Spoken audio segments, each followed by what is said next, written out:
অমৃতের পুত্র প্রাণীর নিত্য গোপাল, তুমি যেখানেই থাকো আমাদের হৃদয়ে তোমার উপস্থিতি কোনদিন ম্লান হয় না। 1892 সালে 19 জ্যৈষ্ঠ অনন্ত লোকের পথে যাত্রা করেন ত্রিকালদর্শী মহাযোগী লোকনাথ। তিনি বলেছিলেন তাঁর তিরোধানের শতবর্ষে তিনি প্রতিটি মানুষের অন্তরে বিরাজ করবেন। অদ্ভুত যোগাযোগ। সেই শতাব্দীতেই জন্ম নিলে তুমি, কালের আবর্তে নিজেকে বিলিয়ে দিলে লোকনাথ মহানাম প্রচারে। হয়তো ত্রিকালদর্শী এটাই ছিল ইচ্ছে, এবং তার শতবর্ষ পূর্তির বছরে তোমায় তিনি টেনে নিলেন তার কোলে। হে অমৃতের পুত্র, অমৃতের সন্তান, তুমি অমৃতের মাঝে করো বিরাজ।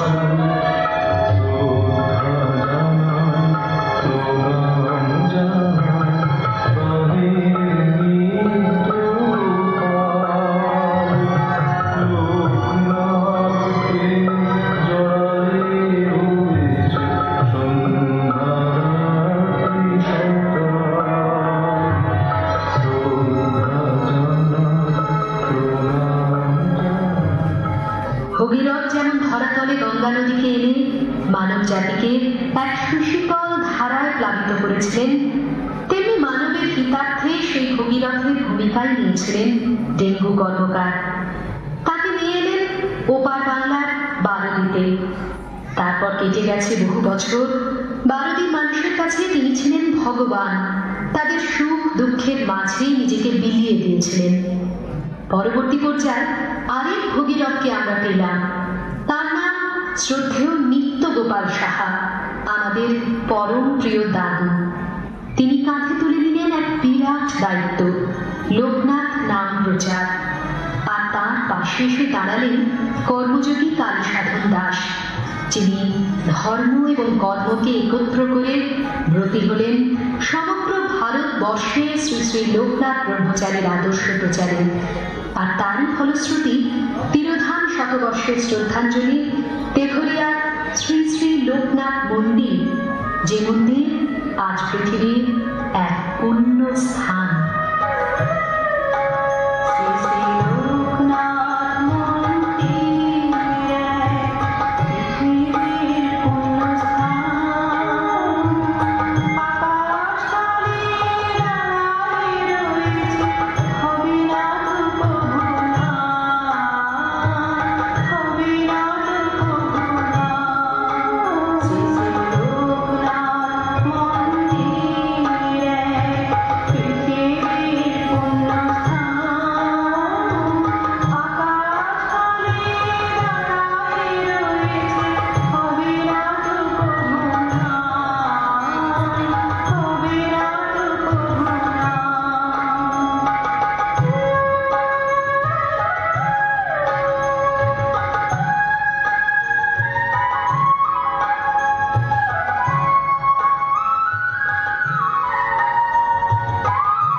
কালীসাধন দাস। সবিতা দাসের সাথে বিয়ে হয় 17ই জ্যৈষ্ঠ। 18 জ্যৈষ্ঠ বিয়ে পরের দিন, তার পরের দিন 19শে জ্যৈষ্ঠ বউ ভাত। সকাল থেকে কালীসাধন দাসকে খুঁজে পাওয়া যায়নি। সকাল পেরিয়ে দুপুর গেল, দুপুর বেরিয়ে বিকেল গেল, ভাত কাপড় দেবে তার জন্য নিয়ে সকলে বসে আছে, কিন্তু কালীসাধন দাস তার কোনো খোঁজ নেই। বিকেল বেলা তিনি হাসতে হাসতে ঘরে ঢুকলে বললেন 19শে জ্যৈষ্ঠ উৎসবে 12 দিতে গিয়েছিলাম, সেই জন্য আসতে পারেনি, ভেবেছিলাম চলে আসতে পারবে। সেই দিন শাশুড়ি, ননদ এবং আত্মীয় স্বজন সকলের কাছ থেকে অনেক অনেক কথা শুনেছে সবিতা দাস। সেদিনই বুঝে ফেলেছিলেন যে তার ভালোবাসা তার স্ত্রীর থেকে 1000 গুণ বেশি তার বাবা লোকনাথ। 19শে জ্যৈষ্ঠ ভোরবেলা উনি বেরিয়ে গেলেন, কাউকে কিছু না হেঁটে। সেদিন 12টিতে মানে বাবার 19শে জ্যৈষ্ঠ পালন হলো। যখন চলে গেলেন তখন বাড়িতে সবাই পূজা করছে, কি হলো, কোথায় গেল, এত বেলা হয়ে গেল, কত কর্ম আছে সেগুলো সারতে হবে। তো চুপচাপ বসে আছি, সব সময় মনের মতো করছিল কেন হলো এটা, কি হলো, তাহলে কি আমার কোনো অপরাধ, তাহলে আমাকে কি ওর পছন্দ ছিল না?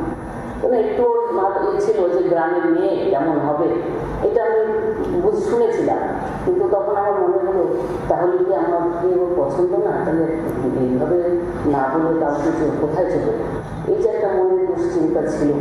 তারপর যাই হোক 4টের সময় এলেন, এসে যদি কর্ম যা করার সব হলো। ধন তখন আমাকে বললো যে যার কাছ যে অনুমতি যার কাছ থেকে আমি নিয়ে এসেছি, সারা জীবন তোমাকে দেখবো, তোমার ভরণ পোষণ নেবো, সেই তার কাছে কি আমি অনুমতি নেবার জন্যই দিয়েছি। আমিও বুঝলাম যে ওর সর্বস্ব ধ্যান সব বাবা ছাড়া ও কিছু জানে না। তখন আমিও ওর সঙ্গে সঙ্গ নিলাম যে না, বাবাই আমাদের সব। এইভাবে 30 বছর কেটে গেল বিয়ে। হঠাৎ যাই হোক মন্দির প্রতিষ্ঠা হলো।